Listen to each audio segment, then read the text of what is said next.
Coming up on BG24 Sports, baseball kicked off its season at Southeast Missouri State. Plus, hockey hit the ice against Ferris State this weekend. Could the Falcons pull off 4 straight victories? And men's basketball is fighting for the top spot in the MAC. How will the Falcons finish down the stretch? We have all of this and more coming up right here on BG24 Sports.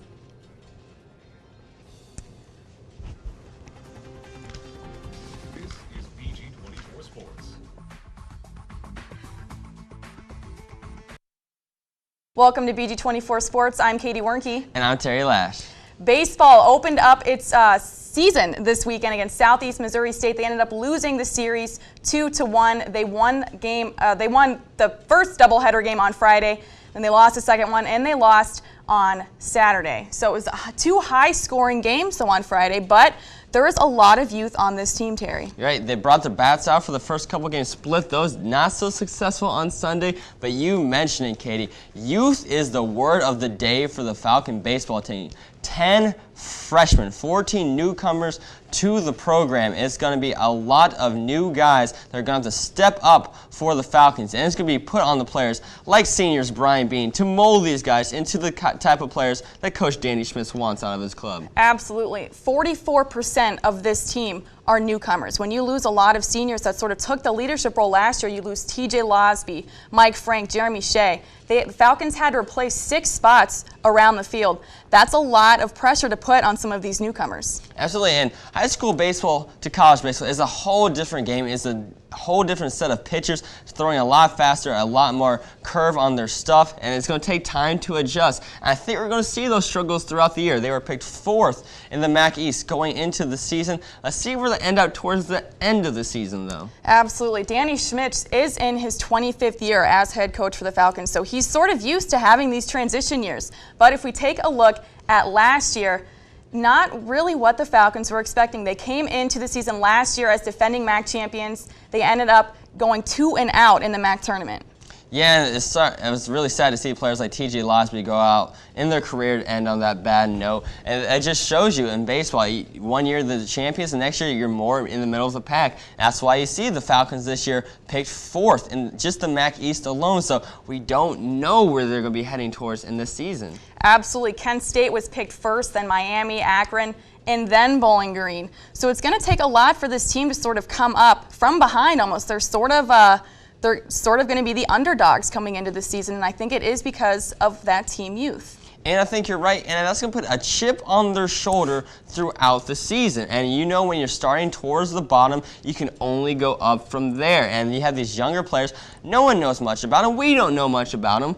But we'll see what the coaching staff can do with them and see how much they can provide right away to this team. Absolutely. Starting off the season at 1-2, it's not that bad. It was only 1 series against 1 team. We'll see what they can do later on. But one interesting player that we do see for the Falcons, Cody Calloway. Remember Cody Calloway, Terry? I do. A different sport, though, I think. Absolutely. He was on the football team, and now he's playing baseball. One of the young players for the Falcons. But it's going to be interesting to watch Cody Calloway, sort of transform from football into baseball. But if we take a look at their upcoming schedule, they are away for 18 games until they come home. They have Morehead State, then they go to Dayton, Eastern Kentucky. Those are all sort of in the same region, so it is all sort of going to be it's going to be the same weather, the same sort of weather conditions. Well, that's exactly why they're heading south so much, because you can't play. It's negative 75 degrees outside, I'm pretty sure, so there's no way that we can play baseball up here. They have to go south, and you have to wonder if that road trip, all those miles, has a little bit of wear on these players. The season's just started, so they're fresh now.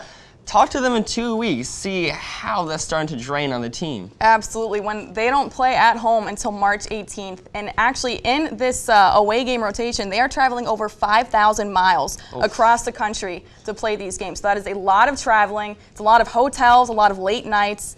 So it'll be a test for the Falcons, but if they want to get far in the MAC tournament, they're going to have to get used to sort of facing these conditions. You're right. They're going to overcome obstacles if they want to go all the way. Absolutely. Now, after the break, hockey had a weekend at Ferris State. We'll talk about the goalies and some of the problems the Falcons have been facing lately. Keep it right here. And the men's hockey team went up the road to Ferris State this weekend trying to get 4 straight over the Bulldogs. They were successful on Friday night, but failed on Saturday. They went 3-1 over the 4 straight games against Ferris State. Very hotly contested contest this weekend, Katie. Oh, it absolutely was. The Falcons really needed these games to get out on top. They stayed at 8th in the rankings, but let's take a look at some of the top scores for the Falcons. We saw some scoring from guys who we don't normally see scoring from. Dejon Mingo had a goal. Adam Burkle had a goal, but then we saw goals from Ben Murphy, Brandon Hawkins, Brent Tate, Matt Polkamp, all top scorers for the Falcons. Yeah, the players that we expected to score did score eventually in the series, and it was a lot of great hockey from the Falcons getting that 3rd straight win. They looked controlling 3 in a row against Ferris, and then dropped that last one on Saturday. A little disappointing, but a silver lining from that game. They went down 2-0 in the very first period, were able to climb all the way back, send into overtime, and unfortunately giving up that overtime goal, continuing with some of their struggles recently at the end of games. Absolutely. The Falcons actually have only given up 1 overtime goal. They haven't gotten any overtime goals yet this season, so that is something that they're struggling with, but it does all come down to the goalies. We saw Chris Nell enter in a game this week. We haven't seen Nell in 2 weeks, so he finally got a chance to play this week. Tommy Burke again got the win. What is it about these 2 goalies? Tommy Burke and Chris Nell, sort of a big comparison there between the 2. Katie, it's a conversation we've been having for months. It's a conversation Bowling Green has been having for months. Who do you go with, Chris Nell or Tommy Burke? I'll hear some stats throughout the season. Burke with 15 games played. Now he's lowered his average goals against to 2.08 per game. He's allowed 9 more goals than Nell has on the season. Their save percentages are nearly identical now. So if you've been keeping track over recent weeks, the percentages are getting closer and closer. Nell was dominating early in the year, but the most important stat, Burke's getting the victories that Nell is just not getting right now. He absolutely is. Tommy Burke does have that experience over Nell too. Tommy Burke's a junior. Chris Nell is a true freshman. So he has that experience in some of these big games that they need wins in. So I think what is hurting Chris Nell is that he doesn't have that experience yet. And while he needs to play to get it, when it comes down to these big games, who are you going to go with? You almost have to go with the goalie that you know can win, and I think that is Tommy Burke. But if we take a look at Chris Nell, we used to see him about once a series, but before Ferris State, he hadn't played in 2 weeks. In the past 4 games, he's allowed no less than 2 goals. His highest amount was 4 goals. That's a lot to let go in 1 game. Right, it seems like Chris Nell is in a bit of a freshman slump. He came out of the gates on fire. After 5 games, not one of the best goaltenders in the WCHA. He was one of the best goaltenders in the country, and it was all about Chris Nell. He was the guy starting the series. He was getting the big games, and now it seems like he's hit a little bit of that wall. You got to think fatigue is coming into play. It's a long season that's coming down to the final stretch, and maybe that's why we've seen the junior veteran presence of Tommy Burke kind of surpass him in recent weeks, and that's why we're seeing a lot more of Burke than Nell. It is. It'll be very interesting to see what Coach Bergeron decides to do coming up later on, because these next 6 games are important for the Bowling Green to win if they want to stay on top. And I know they're against teams that you think the Falcons should have victories against. We have Northern Michigan, then you have Alaska Anchorage, and then Alabama Huntsville, excuse me. Those are 3 teams that the Falcons should be ranked 6th, 8th, and 10th in the standings respectively, but we saw it 2 weeks ago against Lake Superior State. They did drop a game against a team at the time was last in the WCHA, so they have to take these games one at a time, one series at a time. Don't get too far ahead of themselves so they can drop any of these games. I think that's where you see some of these trending problems that the Falcons have seen throughout the season, and one of those is not letting the series get away from them or letting the games get away from them. When it comes late into the game, they give up the 3rd period goals or the 2nd period goals, and that ends up hurting them in the end. You're absolutely right. A little better this weekend. It was actually the 1st period that was Nell's undoing against, this weekend.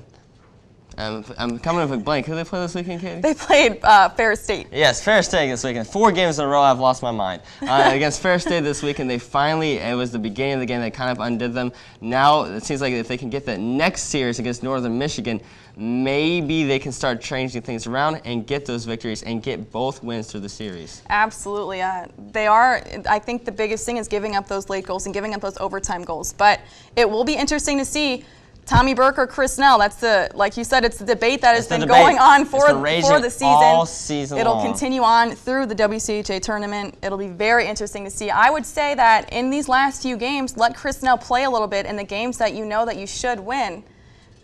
Don't necessarily put him in there because you think it's an easy game, but give him that experience, because when it comes down to it, Tommy Burke's not going to be here forever. That's true. So you're going to have to rely on Chris Snell. And eventually, once Thomas Scholl gets better and gets back in that rotation too, it's a good position for the Falcons to be in, though, having 3 goalies that you can rotate when Thomas Scholl is better. You're absolutely right, and Coach Bergeron definitely has a difficult decision to make in the coming weeks. And here are some keys that the Falcons want to keep winning. They have to limit those power play goals, limit those third period goals, and they've been doing a little bit better recently. One thing they have done is limiting those penalties. They are spending a lot of time in the box to start the year, not so much time now. Definitely cleaned it up a bit. Oh, they absolutely have. 1 week ago against Ferris State, they had 28 penalty minutes. That's a period. That is way too many penalty minutes. That gives Ferris State many opportunities to try and score power play goals, so they need to limit those penalties. They have done that in the past 3 games. The most they've had is 13 in one of those 3 games. So they are working on limiting those penalty minutes, and I think that is a big key to what it comes down to, because we can talk all we want about the goalies, but if you give the other team an opportunity to get those power play goals, it all comes down to the penalties then. You're right. Falcons first in the nation in power play defense, but you just don't want to give other teams that opportunity. Absolutely. And when we come back, the men's basketball team was in action this weekend. Were they able to stay atop of the MAC standings? Come with us and find out. Welcome back. And the men's basketball team was in action this weekend in Muncie, Indiana against Ball State. The team won 79-65. The team is now on a 4-game win streak, Katie. That's outstanding for this Falcons team. Absolutely. If we take a look at these game stats from this weekend, the field goal percentage for Bowling Green is 51. Ball State's was 54. It was very close in these stats, but the one that just stands out like an elephant in the room is the turnovers. Ball State had 16 turnovers, where Bowling Green only had 5. And you have to remember about those turnovers, Katie. Only 7 were forced by Bowling Green. That's 9 unforced turnovers by the Cardinals, and that's something that they just have to clean up themselves. But great job by Coach Jansen and his team keeping their composure and making the most off of those turnovers. Absolutely destroyed them in the points off turnovers differential, and a lot of Falcons had really big games. Absolutely. Rashawn Holmes, 20 points. Zach Denny, too, 18 points. A few weeks ago, we were talking about how the Falcons don't really have those 2 guys that they can count on for scoring a lot of points. I think they found them. You're right. We would all year long we would talk about who's going to get the ball at the end of the game, what Falcon's going to stand out. We've had 2 that have stood out these last few weeks, and now coming down the wind of the season, you know you can rely on both Rashawn Holmes and Zach Denny. Nearly identical performances in this one, and they're just playing unworldly basketball. They absolutely are. If we actually take a comparison look at last season compared to this season, now granted the season's almost over, though, for this year, but the Falcons finished 12-20 last season. Rashawn Holmes, leading scorer for both seasons. He has a few more points this year than last year. Conference record, though, look at that. 9-3 this year and 6-12 last year. They finished 10th in the MAC last year. They're first right now this year. Big difference. That's the only stat that matters. That last one right there on the left side, the MAC standings. They're #1 this year. If you would have said last year that this Bowling Green team was a team that could be top of the MAC, you would have been laughed at. You would have been laughed at whatever room you were saying that in. But now this team has a lot of respectability. We've had some great new players this year. Delvin Dickerson, Pep Joseph, Jovan Austin, all players that transferred into this year. But we've also had players that were on the team and are now just breaking out. Absolutely. One of those players we just talked about him, Zach Denny. He was on the team last year, didn't play as much, but this year, 18 points in 1 game. That is outstanding. Those are almost NBA numbers. Second on the team in scoring and one of the top rebounders, not on the team, in the MAC Conference, standing at only 6'4". He has the heart of a lion. He runs in there with the tall trees and he gets the rebounds. You gotta love a worker like Zach Denny, who's been cleaning up the glass all year long. It's a very interesting comparison, Taria. It's like a tree running through. Very interesting. Yeah. I can see it, though. I can see it. If we take a look at some of their upcoming games, though, they take on Miami and then Buffalo and then Ohio, Miami, Kent State. It's all MAC teams. It's a very important upcoming schedule for this team. Right, there's games they should win. They should win both games against Miami. Already defeated Ohio this year. The biggest one I think will be this Saturday at home against Buffalo. A big game. Buffalo was picked to win the MAC before the season started, but have kind of fell off recently. Bowling Green, kind of an underdog, is now in that top spot, trying to play a little bit of role reversal there. Let's see where these two teams finish off after Saturday. It'll be an interesting week. The Falcons are home though, so maybe being home, it'll get them a win there. Yeah, they got that Stroh Center advantage. Absolutely. And when we come back, it is Around the Studio. We'll talk hockey, men's and women's basketball. Stay with us. Welcome back. It's time for Around the Studio. How this works, I pick a topic. There will be 60 seconds on the clock, and the best argument wins. It is a battle between Terry and Toby. They are duking it out. All the bragging rights are on the line today. May the best man win. All right, to start it out, we just had this conversation earlier in the show. Chris Snell and Tommy Burke. Should they rotate Tommy Burke, or should they rotate Chris Snell and Tommy Burke rather, or should they just keep Burke in there the whole time? Well, I'm a big fan of rotation, Katie. You got to keep your players fresh. Yes, Tommy Burke has been playing worlds better recently, but you have to remember, earlier this year, only a few months ago, it was Chris Snell who was outplaying Burke. You have to keep that rotation going. It keeps them fresh. You want to keep them on the ice. And plus, you get Chris Snell rusty. What happens if Burke gets hurt? You get to the WCHA playoffs, and then you're stuck with a player that's been out of shape. You can't have that. You know, I just can't agree with you today, Terry, on that one. I'm a big opponent of rotation. Never change a winning team. That's my philosophy. Tommy Burke has been outstanding in the last couple of games, and we've seen it, especially in the last season stretch. It's important for the Falcons to keep winning and to not lose their momentum. So Coach Bergeron has to take that into consideration. You also have to think of the long run, Toby. You got to think about Chris Snell, only a true freshman. You have a tournament spot on the line, Terry. All right, guys, we're going to break this one up right now. I'm going to have to give the point to Toby. No. Why change something that is so good? You have Tommy Burke in there. He's winning you those games. You gave Chris Snell a chance. He lost it. Tommy Burke all the way. All right, moving on to women's basketball. It's been sort of a rough season for the ladies so far. How many more games will the women's basketball team win? I'm going to have to go with they win at least one more game. You know, you have the experienced players like Deborah Hoekstra and Miriam Justinger. They don't want to end their season on a losing streak. They want to at least turn it around, try to turn it around, and just make the best of it, have some fun for the rest of the year.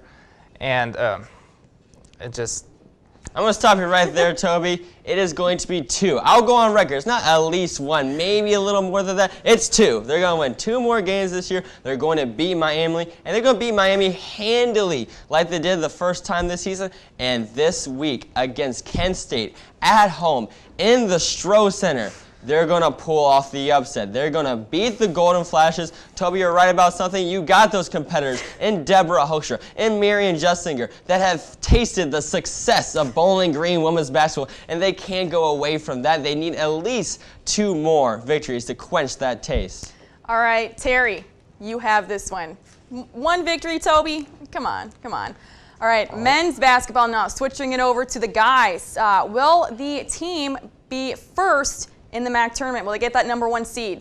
Yes, they will, Katie. They will get that #1 seed, and here's why. Yes, they've been playing great this season, but they have by far the easiest schedule of any of the competing teams with them. You have at 8-4, the Toledos, the Central Michigans, the Akrons of the world, Kent State in there too. But they don't play the same competition that Bowling Green is down the stretch. They play Miami twice, 2 teams they're going to wipe the floor with, an Ohio team that they already beat handily this year. It is Bowling Green's conference to lose. I'm going to have to agree with my man Terry over there on that one. Although the defense has been key for the Falcons this year, only allowing up to 60 points per game on average, you know. And then we have Rashawn Holmes scoring in double digits for the last 12 games. I mean, that's just outstanding performance offensive-wise. So, and with the remaining schedule, we're going to be the Well, you're right, Toby. I'm glad you agree with me. It is definitely the Bowling Green Falcons that are going to finish off and get the #1 MAC tournament seed. All right, guys, drum roll, please. The winner is Terry Lash. You took this one. Men's basketball, they're going to get that #1 seed. I'll be back. Go ahead, take your victory speech, Terry. Sorry, Toby. I'd like to thank you, Katie, and I just want to remind the folks at home to get to the stadiums, get to the ice arena, get to the Stroh Center. We have a chance to see both the men's basketball team and the ice hockey team make NCAA tournaments. This is a historic time in Bowling Green athletics. Take advantage of it, Bowling Green. All right.